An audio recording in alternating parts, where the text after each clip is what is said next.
black culture has manufactured a severity of disquiet, like hemorrhaging on our bottoms of black women. It has afflicted black women. The Bible says that husbands, when you don't listen to your wives, even your prayers are going to be hindered. That God created Eve for Adam to be a helper suitable, and that Adam is to love her the way that Christ loved the church. So, however, it is Adam's curse to rule over a woman, while it is Eve's curse to desire her husband basically at all costs, even if it is at the expense of worshiping her God, the one true God. So the problem within black culture is the namby-pamby disposition of women who just take a lot of rubbish in their stride, while the problem is that our men rule us with an iron fist, because of the fact that they are rich with adultery and fornication. They are rich with adultery, fornication, and witchcraft and heresies. And this has caused an Eve that wants a husband by any means necessary to just accept all this nonsense, while an Adam that wants to just rule a woman, ignoring that the second Adam said love her as Christ loved the church. While an Adam that wants to rule her is telling her, take what I have to offer or leave it. But bottom line is, you are not going to survive without me if you leave it. There is a megalomaniacal controlling spirit on the part of our men. And this controlling megalomaniacal spirit has been induced by the gods of black people that have taught them witchcraft. Witchcraft has been a thing in the black community from the very get-go. It is not something that we inherited. It is not something that we learned from other cultures. It is something that our gods rocked up and taught us from the get-go. Just like Egyptian gods rocking up and teaching them Horus, Pharaoh worship, whatever. We were given ancestral worshiping gods. We were given mere mortal gods, okay? People that we wanted to believe in some kind of spirituality because God has written eternity in our hearts. So we knew that's something that this is a going concern, that people don't really truly die. We knew that because God wrote eternity on our hearts. But instead of searching the one true God out and finding him, we rather sought to fill that empty void of eternity lingering forever and ever and ever and ever with ancestors. We created an eternal God because we knew that he existed. He was written on our hearts.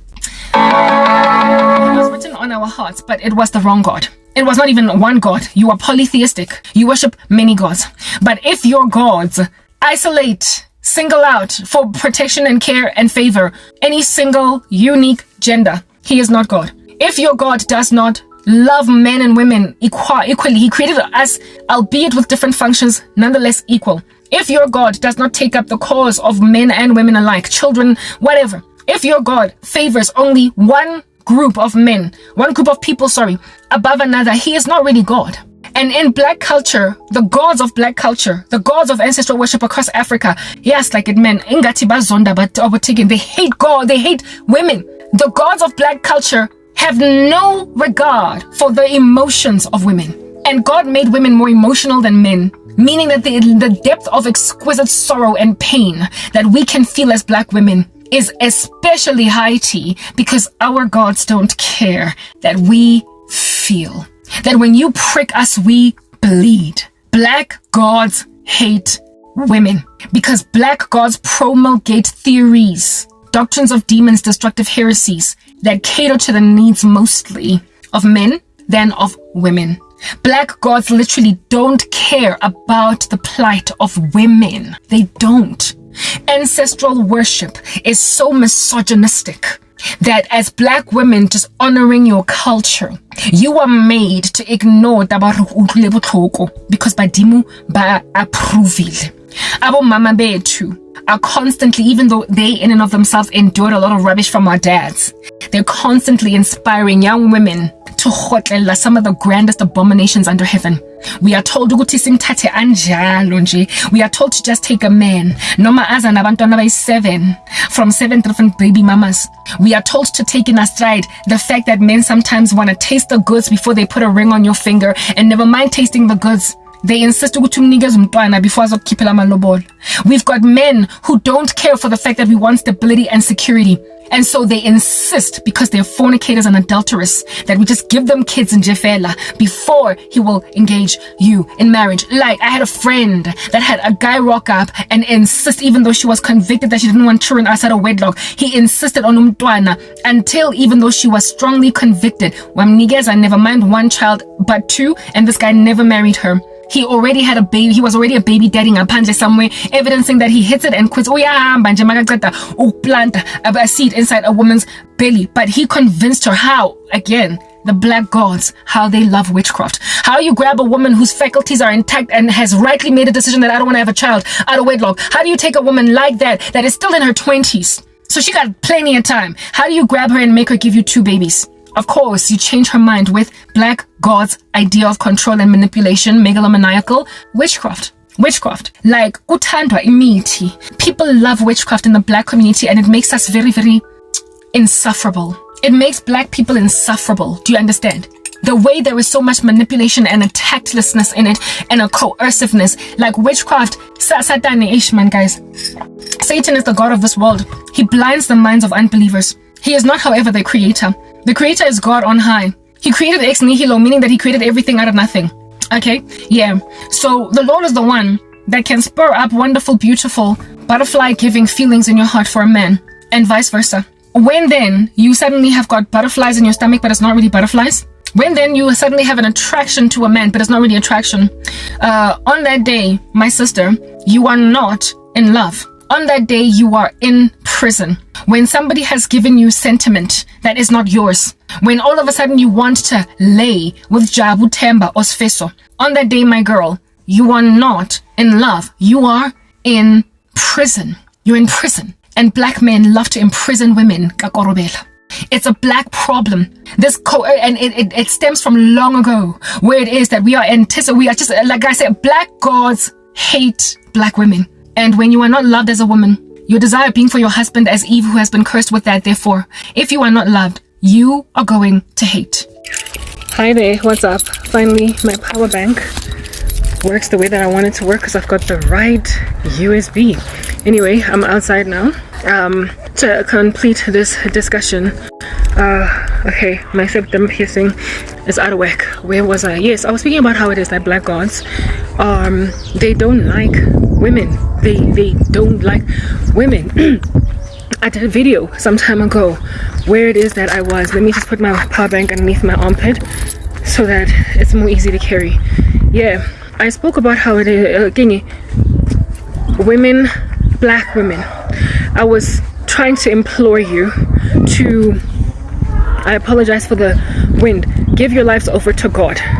Because if you don't have the sufficient protections that you are in dire need of from the gods of black culture. Like, how else can I posture this particular argument? Only look, for instance, I'm 40, right? Years old. I'm like a whole Hlongwane. And I spoke about how it is that a lot of times women my age, men who encounter us, just kind of glide right by. They walk right by, not so much because we're not beautiful anymore, because black don't crack, okay? But because we're angry, we're hostile, we're sad, because we had been held hostage by other men and we're just like really upset. We are expecting better behavior from men, and they feel as if though they don't owe it to us because sibadala anyway, says Kukil. Your sorrow. Ukwata lokhu kwakho. Akusokwenzela anything. Ukwata ho how. Sis Karabo. It's not going to do anything for you, because at the end of the day, and upon being as ancient as you are, frankly, I consider you arrogant to think that now I'm going to change my ways for you. So they just go on right ahead and grab kids, like much younger women, in order to embitter us. And it works. It does work. Hence why hell hath no fury like a woman scorned. But it should not work, because it causes women to be very mean-spirited. It causes women to be very mean-spirited towards basadi baba. Do you understand? Especially young women. And my thing about that is, according to the scriptures, young women, we are supposed to train them, raise them up, help them be bigger, help them be better. My acne is just so astronomical. Anyway, help them be bigger, help them be better, and help them raise children, help them love husbands, help them. We've got a job. Okay, older women have got a job towards younger women, and that job cannot be done if older women don't love younger women. You cannot successfully train up a woman in the way that they should go if at all in and of yourself you don't have any real good best interest in your heart towards that young woman. You can't despise young women and anticipate that you can't despise young women and anticipate that God is going to be okay with you. What we need to aspire towards is godliness, because that's the only thing that gets to heaven. The most imperative thing here is for us to pass the audition that is the earth, that we might enter heaven. So if something threatens your heaven-bound state, if something threatens your eternal soul, you've got to actively gouge it out and cut it off. And not loving women, which is an explicit instruction by God, for older women towards younger women, not doing that is detrimental to your soul. And black women, you end up so embittered later on in life that you are frankly unloving towards old kids, young women, right? For no other reason than the fact that you got lamp-basted by a bushveld of misogynistic men that did not learn how to love women in Christ. Your lack of patience is your biggest problem. Black women. And it's not just black women. Women in general can't wait for marriage. Women in general are in such a rush to walk down the aisle that it's to their detriment when then they end up marrying horrible men. But it is not women in general that have got a culture of men whose gods hate women. So white women, Indian women, women across all other racial groups other than black, essentially have got better odds than us when it comes to their experiences under men. They have got better odds than us when it comes to their experiences under men. Look, even if these women end up divorced from husbands, things just kind of fall apart, they go awry, right?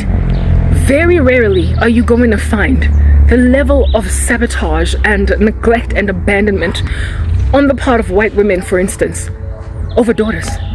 Very rarely are you going to find white women just ditching each other, leaving each other out on a limb to essentially suffocate under a tyranny of misogyny. It is black girls that leave black girls to die.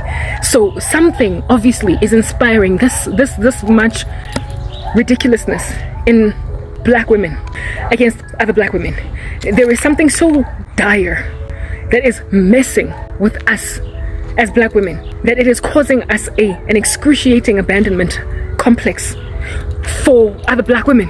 It is so bad that even after the divorce and whatever might be the treacherous experiences that they endure under men, no other race does this to their women. There is something that is making black women, never mind angry black women, but abandoning black women. Lesia basadi babang komoraho. You leave women behind. And I'm here to give an explanation or an account for why that even happens. Okay? I'm not here to bash men. I'm here to bash ungodly men. That's what you must understand. Your problem is ungodliness. Your issue is ungodliness. The thing that's eating you whole as like a maggot is ugnathandu jeso. Impatience messes with all of us, but the ramifications for certain people upon being impatient are far more extreme than others. And our impatience in the black community to wait on God for just about everything that we need is killing women. Well, how shall I reorder this particular discussion? Think, for instance, when you were a kid on the come up, okay? When you were a young woman, remember how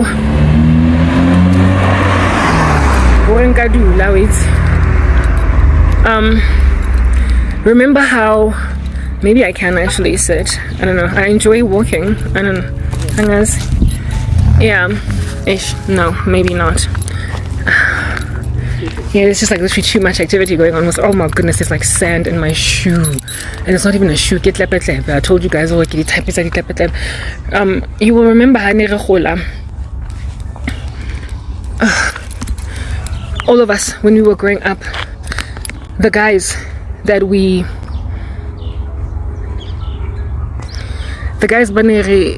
were with, never mind just with, but our peers, like boys that were our age group, you never could have imagined them turning out like this. You literally could never have seen it. You could never have seen it. Every boy has their own little dumbnesses, their nuances, because they're still young kids growing up, right? Across the board. But what they mature to, what they metamorphosize to, it's like they're put in some kind of a weaved egg, a pod, I don't know, like a, you know, in like a spawning cocoon. Yeah, it's like they put in some kind of a cocoon that upon hatching out of it, out comes something extremely menacing. But when they're boys, when they're kids, they're so much better. They're so much better. Like the boys that we grew up with, the dudes that we grew up with, some of the people that hurt me are guys that I was on the come up with, all right? Yo, the way they were so sweet in school, the way that they were so funny and just, come on, no. Like, I'm not about to play, I'm not joking, leave me alone type thing. They were irritating because, you know, boys and girls find each other irritating, etc. at different times, but they were not destructive and narcissistic and with these intentions against women that were just like extremely hostile. They did not share the sentiments that they now today wear. In the all the way up until, I would say, maybe like 20s, all of the 20s, all the way up until maybe like at the age of 30, okay? They were just generally decent. Like, if at all you were not into randomly dating gender-based violence guys, like guys that slapped you silly or whatever. You tended to be largely okay? You tended to be largely secure. It's what I'm trying to get at. Only right, you know, like it was generally expected that a guy, it's not right for now to cheat. You know, and Hachida, everybody frowned on it. It was a taboo for everyone. All women were like, oh, how dare he? Everybody walked around basically with a general demeanor of wenzeni lo muntu. It's wrong. Noma ayenzile. It was not about so much the deed that was problematic. The thing that was problematic was the deed was problematic, right? And everybody agreed. But what's going on right now is that which are problematic deeds are agreed upon by people as generally acceptable. Abafazi, the things that we once used to frown upon on the come up with other men too are accepted as you're overreacting. They are looked at, Inga we are overreacting. Like, cheating used to be a problem when we were all on the come up all the way up until the age of 30. And then it just started to be something that we need to just take. What changes your minds like that? What makes you now all of a sudden so happy to embrace something that everyone generally agreed? Tepo, when he does it, is a jerk. Jabu, when he does it, is a jerk. The thing that made Jabu and Tepo a jerk now, strangely, are all men in the black community and all women, let me say a lot of men and a lot of women in the black community, for the sake of not generalizing, are of the imagination that as time progresses, it's okay for certain things to happen. Abafazi become more increasingly accepting of being shared with multiple men. Not with multiple men, sorry. Of sharing a man with multiple women. Women become all of a sudden happy to take this in their stride as time progresses. Men become more brazen to basically proliferate this as an agenda, and women become more docile to the acceptance of it. It's just trashy. Do you understand? It's entirely problematic. It does not make any sense at all. And yet we're taking it in our stride. How in the world is a conglomerate of women in such a severity of groupthink? It's so bad that women betray each other in the climate of accepting that which we ought not accept. They betray each other. However, the end result of all this activity is the bitterness of women so exquisitely that they can't walk in their God-ordained purpose to, once they get to a certain age, raise up young women to be bigger and better than that. We have a responsibility to raise up young women to be bigger and better than that. We have to teach them how to be wives, raise kids, all that jazz. And yet we're not doing it because we are deliberately setting other women up for failure. And the reason why we set them up for failure is because it doesn't matter what your culture teaches you. What you feel in your heart of hearts is always going to resonate. It's always going to pierce through. It's always going to be the thing that's rather informing your decisions. We ignore our God-ordained way of being in favor of doctrines of demons and destructive heresies, in favor of trainings and teachings that come from another diabolical world that is, however, trying to convince us that this is okay. We train ourselves okayness and acceptance of nonsense at the expense of what we deep down inside feel, at the expense of what we deep down inside have been ordained by God to expect, ordained by God to desire. The Lord has created us very ontologically a particular way, and we cannot mediate from it, not can you deviate from it. We cannot successfully deviate from the way that God created us to think. Yes, we can, but what I'm trying to explain rather is that what is the baseline, whatever causes disquiet in your heart, whatever makes you uncomfortable, is only that way because your conscience is speaking volumes. The invisible qualities of God are all over creation. There is the law of God written on your heart. Eternity is written all over your heart, and you are disquieted because you're not aligned to the will of God. So that which is the disquiet in us because of a lack of alignment to the will of God, we are ignoring it in favor of cultural nuances, doctrines of demons, destructive heresies, trainings by gods not of heaven. Well, there are no gods of heaven other than the one true God, but what I'm trying to explain to you is that the teachings of demons, the teachings of fallen angels, of spirits that are not of God, are unwholesome. The teachings of spirits that are not of God are diabolical. The teachings of spirits that are not of God are antagonistic to our rudimentary basic gut feeling, the gut feeling of which is a shield of protection to help us recover to what it is that we ought to recover to. God, who we are supposed to rather look at, is always speaking through disquiet. I can't say that enough. Through uncomfortableness, and yet abafazi are just happy to ignore the itch, in their bones, the thing, man. By shift in order to embrace a culture. Self-denial is a thing, ne? In not black culture, sorry, but just generally, even in God, like we have to self-deny, but we self-deny the flesh, and when we self-deny the flesh, we agree, our spirit understands that this is a good thing. Like when you are fasting, it's painful, it's not easy to be hungry, but we inherently understand that it's not problematic. We don't feel guilty for fasting, or we don't feel uncomfortable, we don't feel like disquieted, like just wrestled, like uneasy. We don't feel that when we fast. It's a self-denial. It is the hurting of the flesh, but we don't feel some kind of way when we do it. We don't feel like, oh, maybe I shouldn't be fasting. Maybe fasting is wrong. Something just doesn't feel right with me fasting. That's not how we feel about fasting, because it is a good thing. Self-denial is a good thing spiritually, and it is approved by God. But when something makes you feel like, I guess sure, like when you're just like gut feel, man, like you don't have, like I'm using fasting as an example because it's a form of self-denial, right? To think that because your gods say this is how you need to be. And so when you deny what is your true desire in favor of what your gods embrace or accept of you, when then that thing makes you get a gut feeling that is like, hey man, something Jade, I can beg Ilana. You can't compare that to fasting. You can't compare that to the kind of self-denial that avoiding pornography or avoiding sex before marriage is. All like sex before marriage and fasting is a form of self-denial, but nobody feels some kind of way like something's wrong when they are actively avoiding porn, or when they're actively avoiding masturbation, actively avoiding sex before marriage.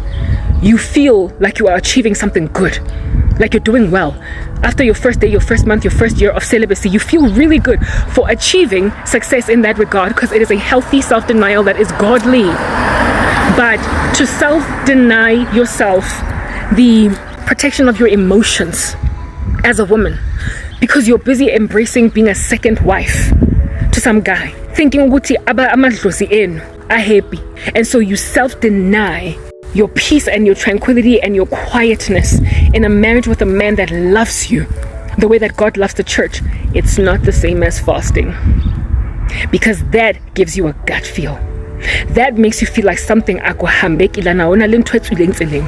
This here feels sinfully wrong.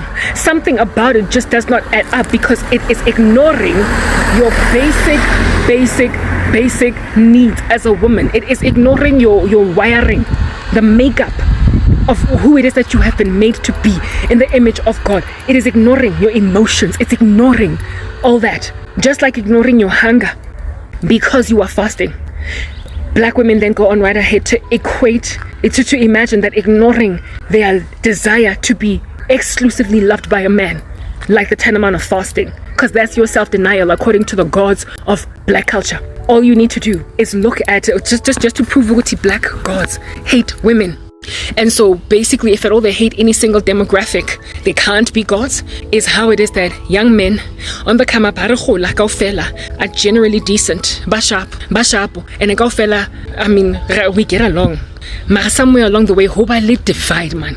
There's something that makes a diametrical opposition between black girls and black boys, black women and black men. There is something that creates such a gulf between us that it can't be healthy. It's written in God's word that he hates those who sow discord between brothers. The gods of black culture sow discord between men and women. And it also creates discord between women who approve of the black god's ideology versus those who are vocally basically speaking out against izinto ebasiyenza zona. Those of us who are on the camp of, guys, we can't just take this in our stride. Kunabafazi abanye in the black community that are literally like, anithandi abo God benu, or you are naive. They call us naive. They call us iffy, or if not iffy or naive, but just uzobona. Like they literally look at us like, one day you will see. One day, Karabo, now you're going to get on this bandwagon. You are going to eventually see a vantage point. Just basically, those women who are in the camp of taking this nonsense in their stride are telling those of us who are vocalizing our disquiet and our displeasure with this as walking in an unnecessarily heavy, hard path of getting to the exact same conclusion. They are on the path of least resistance, whereas we are looked at as Rafosta, Rahesha, and eventually Retrobona. This thing can't end well unless you just capitulate to it. You must just lie in it. They say, Karabo, just take the path of least resistance. Take the path, girl, of least resistance, so you won't be fought and wrestled by something that's eventually going to catch up with you.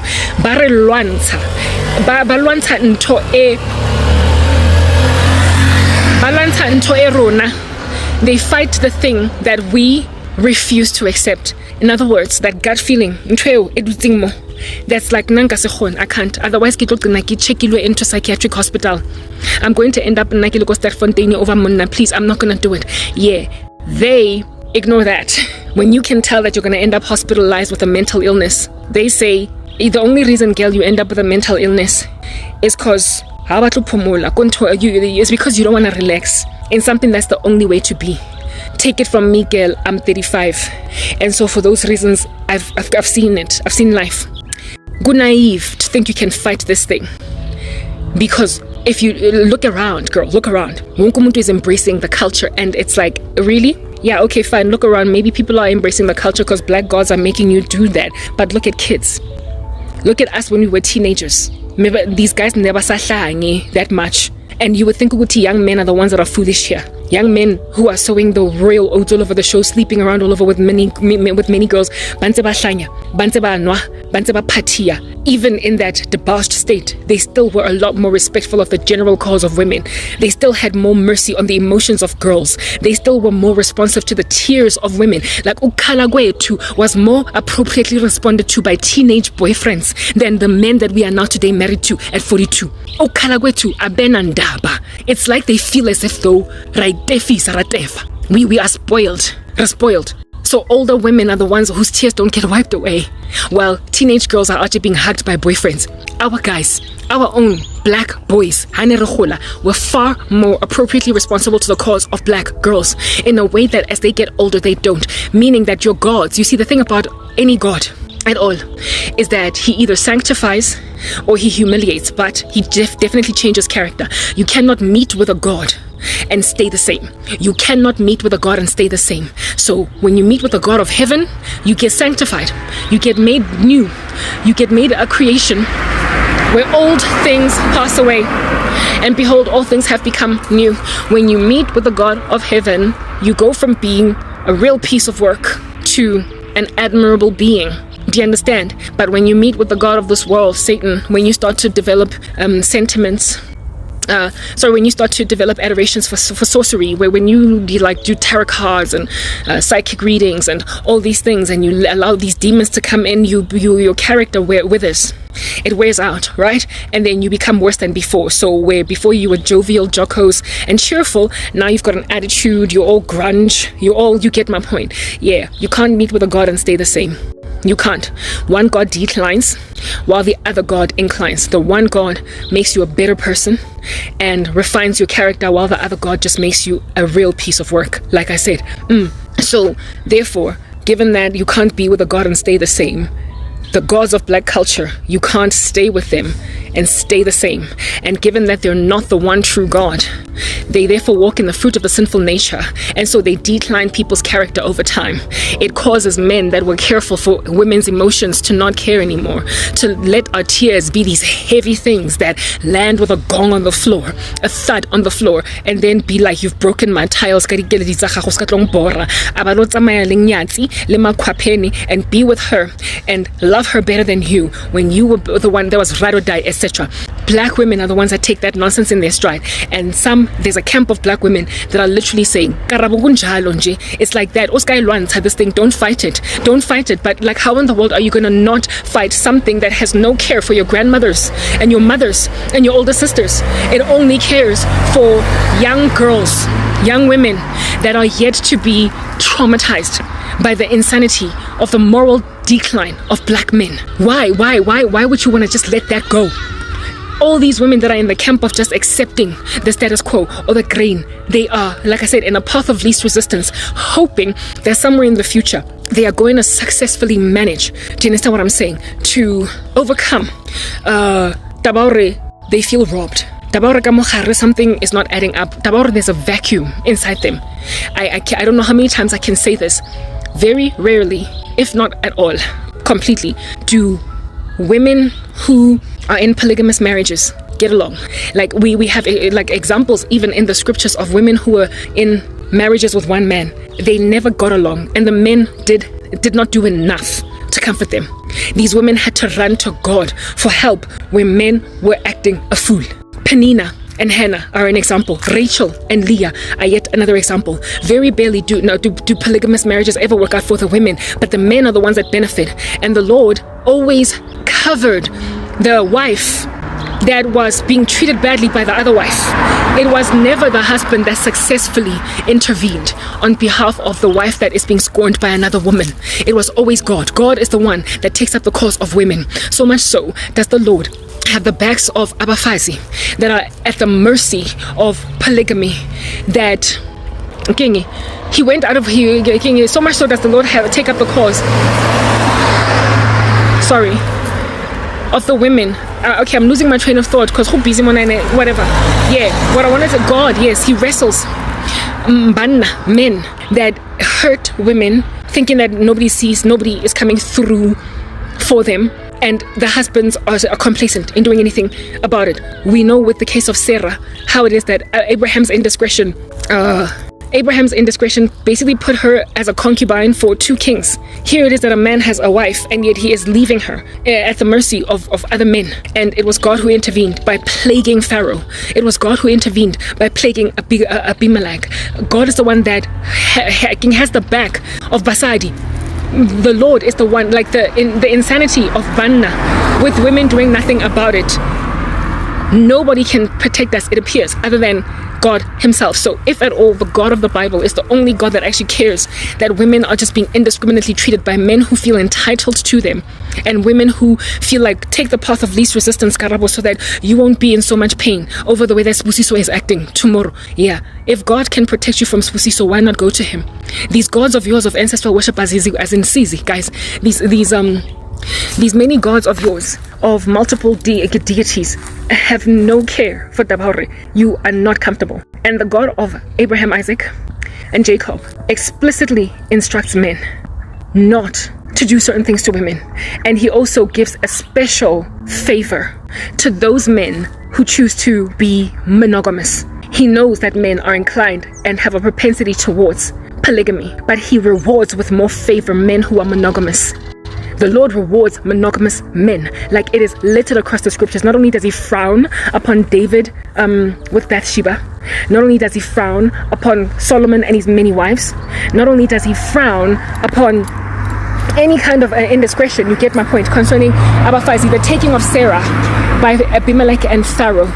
He also explicitly says, you don't get to be my pastor, you don't get to be my reverend, you don't get to be my deacon, you don't get to be my very exquisite prophet if you are not a husband of one wife, and if you are not above reproach, and if your children are not above reproach.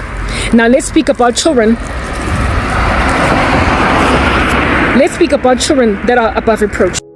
Let us briefly speak to the whole topic of kids being above reproach. It's written in God's word that you must teach a child in the way that he should go, and when he is older, he will not depart from it. Kids are taught or trained by not only explicit instruction in written form or taught form with a wand next to a chalkboard, a drawing board, right? But they're also taught by the behavior of adults around. They observe. It's nature and nurture over here. Nurture is you explicitly telling a child, don't steal or obey your parents. But nurture is in acting in a way that a child observes in their environment and then adopts that behavior. Two ways of training a kid. So kids growing up in polygamous households, just like it, you are going to struggle to make them above reproach. Why? Because there is all this beefing and spawning between wives, and there is this man with no discretion in the room over dealing abafazi bakhe. Indoda echate abafazi abaningi, guys, a man that is married to many women, more than one woman. Guys, I'm exhausted, man. Men like this, they just watch the brawling of women. They watch it and they do nothing. Abantwana go and they run to dad when moms are fighting, and the dad just stands back on some like literally men who have got many wives. They don't even intervene appropriately in the circumstance, or they take the side of one woman because they favor them over the other. And unfortunately, it tends to be the women that came next later that are younger that get favor from this guy. The 25-year-old is going to be more loved than the 40-year-old wife that was there ride or die from the very get-go. And so the 40-year-old woman is going to be ignored, seen as an angry black woman. And when a man is not treating his wife well, or even able to mediate between his many wives, while these many wives are brawling in front of kids, and they are treating their kids differently from each other, like these kids they are not impartially treated. They're not impartially treated by the parents in question that are with limited discretion. Yes, with little discretion. Sorry. Yeah, these kids by nature, nature. Sorry. Yeah, it is nature. Where you are. No, it's nurture.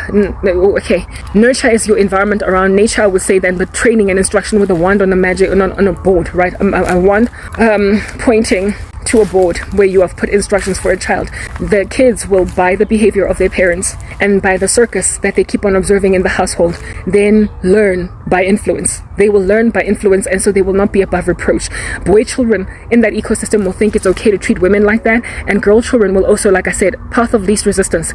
And this path of least resistance, seeing as it is a least resistance to demon gods that aren't really, the likelihood of your girl children growing up in a household like that, choosing God Almighty on high at the expense of demonic gods is very low.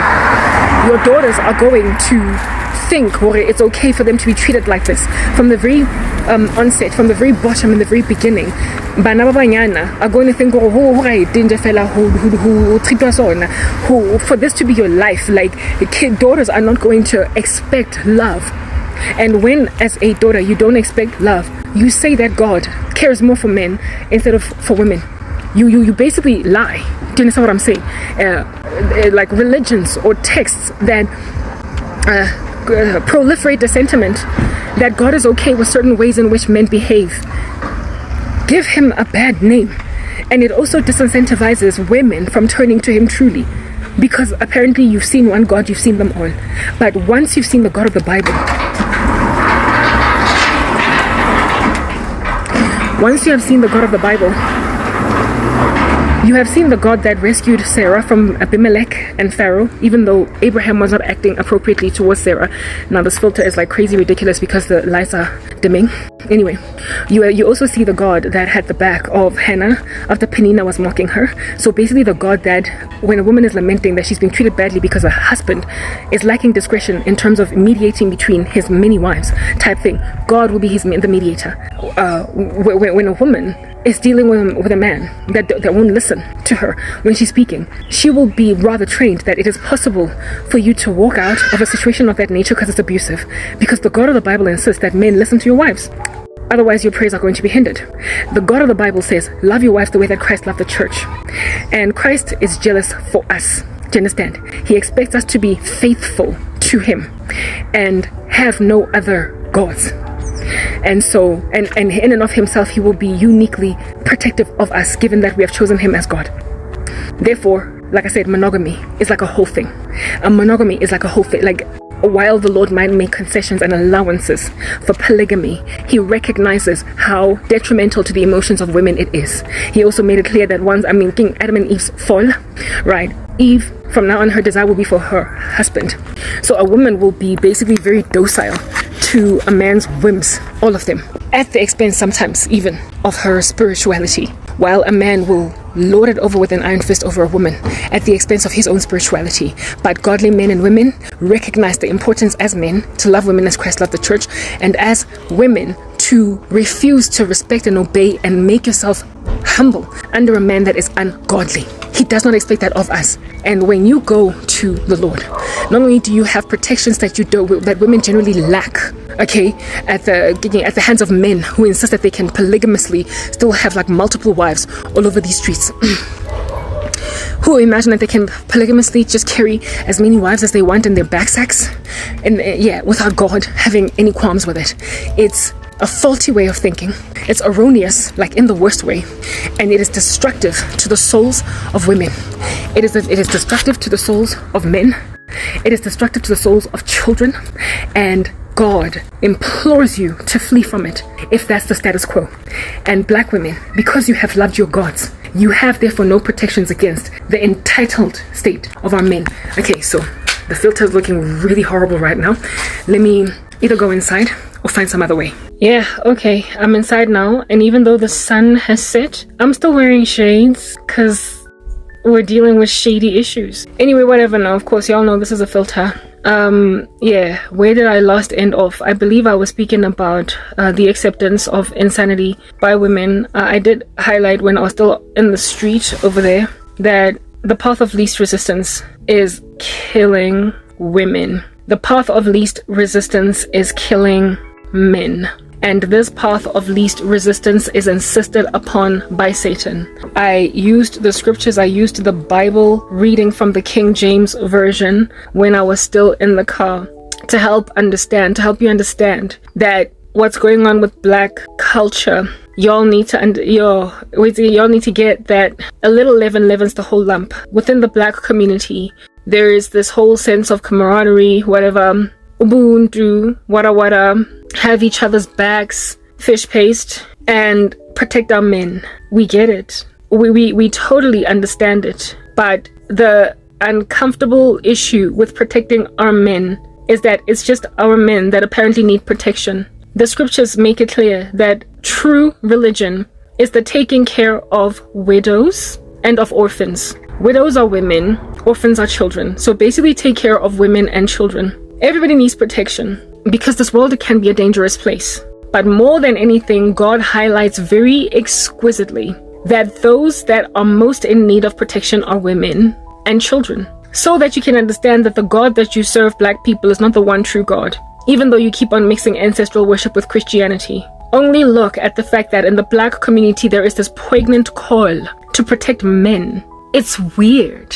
It's weird. You ought see it as such. Because who needs protection according to God more than any other single demographic are women and children. Because God made who? Men. To do what? Protect what? Everything and everyone else. God built men to protect society. He made them in order that they might have all that muscle put to good use in the shielding of women and children. So whenever you're dealing with a culture that insists upon the protection of a group of people that have been given rather the rod or rather the scepter or rather the baton to protect, you can tell, therefore, on that day that something's upside down. And in black culture, we are the single most ridiculous, the single most ridiculous race when it comes to the way we think about men. Only look in America, for instance, okay? There is like a whole challenge with, what do they call, like white supremacy, if you want to call and a lot of people are lamenting about how it is that black men in America are treated, all right? And then there was like a whole movement raised up from the ground to protect black lives.